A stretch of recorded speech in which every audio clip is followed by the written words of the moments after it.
ऐसा प्रोसीजर है जो हम लोग ब्लैडर को यूपीडी करने के लिए प्रयोग करते हैं। वो कैसा कैसा पेशेंट में हो सकता है, फ्रैक्चर या एक्सीडेंटल केसेस, कोई भी सर्जरी केसेस, ठीक है, या कोई भी यूरिनरी प्रॉब्लम डिजीज या कंडीशन हो सफ़र कर रहा है कोई पेशेंट, उस कंडीशन हम लोग कैथेटराइजेशन करते हैं। ठीक है, कैथेटराइजेशन को 2 टाइप्स में डिवाइड किया गया है। पहला इंटरमीडिएट और दूसरा इंटरमीडिएट। इंटरमीडिएट जो होता है वो आपको शॉर्ट पीरियड ऑफ टाइम के लिए होता है, जो आपको 4 घंटा से 5 घंटा के बीच में होता है। ठीक है, intermediate procedure long period of time के लिए होता है, इसे 1 मंथ, 2 मंथ, 3 मंथ के लिए होता है। ठीक है, इसके बाद कैथेटराइजेशन को अलग अलग टाइप्स में डिवाइड किए हैं। रबर कैथेटर, ठीक है, प्लास्टिक, ठीक है, सिलिकॉन कैथेटर, फॉलिस कैथेटर।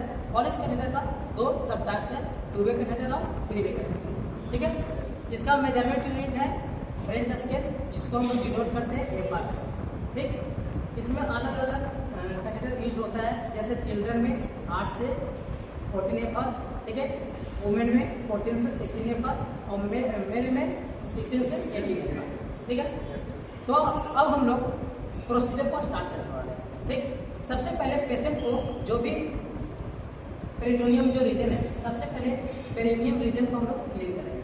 ठीक है, क्लीन करने के लिए एक प्रोसीजर करने के लिए आर्टिकल्स क्या क्या होना चाहिए।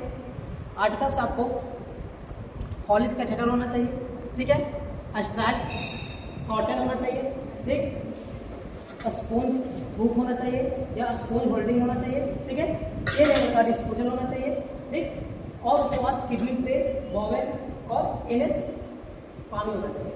ठीक है, अब ये प्रोसीजर को करने के लिए सबसे पहले स्टाइल कॉटन से हम लोग ये स्पॉन्ज हुक से इसको करेंगे। ठीक है, ये बेटाडिन सोल्यूशन में इसको रब होना चाहिए। ठीक है, बेटाडिन सोल्यूशन लेकर सबसे पहले जो पेरिनियम एरिया है वो एरिया को क्लीन करना है। ठीक है, पेशेंट है वो सुपाइन पोजीशन में रहेगा, मतलब सीधा लेटा हुआ रहेगा। ठीक है, और फीमेल के लिए डोर्सल पोजीशन होता है, जिसमें नी दोनों ऊपर होता है और पैर दोनों फैला होता है। ठीक है, इस पोजीशन में, ठीक है, उसके बाद एक क्लीन करके हम लोग एक किडनी ट्रे रखेंगे। किडनी ट्रे में आपको वेस्ट प्रोडक्ट को रखा जाता है। ठीक है, इसको फिर किडनी ट्रे में हम लोग डाल देंगे। ठीक, उसके बाद ये तो अंडरस्टैंड हो गया।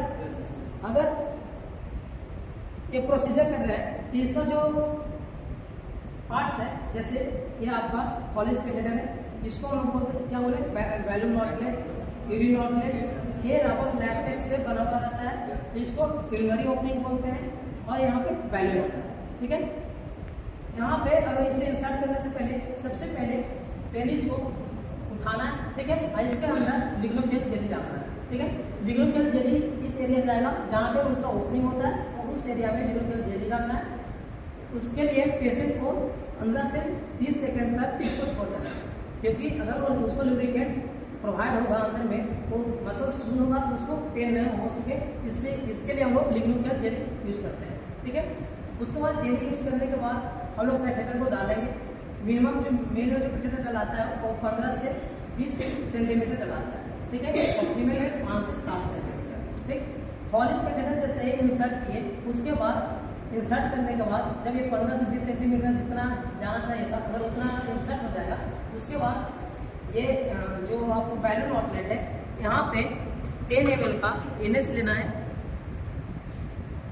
ठीक है, 10 ml का एनएस बैलून आउटलेट में इसको पुश करना है। ठीक है, पुश करने के बाद देखिएगा इसका जो बैलून आउटलेट है वो खुल रहा है। ठीक है, खुलने के बाद इसलिए ये खुलता है क्योंकि वो अंदर वो फिक्स होता है कि पेशेंट अगर चले भी तो जाए नहीं। ठीक है, इसके लिए हम यूज करते हैं। ठीक है, अगर पेशेंट का अगर ये पूरा हो गया, ये प्रोसीजर पूरा हो गया, उसके बाद इसको निकाला कैसे जाता है। जिस आउटलेट में हम लोग यूरिन को मतलब 10 ml को इसको इंसर्ट किए थे, दौरान उसमें यूरिनरी ब्लैडर फट सकता है या बाहर आ सकता है। ठीक है, इसको निकालने के लिए एक तरीका होता है कि जिससे हम लोग एनएस डाले थे उसे ड्रेन आउट करना, मतलब एनएस को बाहर निकालना है, फिर आसानी से निकालना है।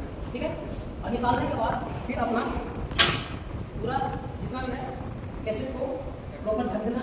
ठीक, और अपना हैंड वॉश करके अपना हाथ में रखना है। ठीक है, ये है आपका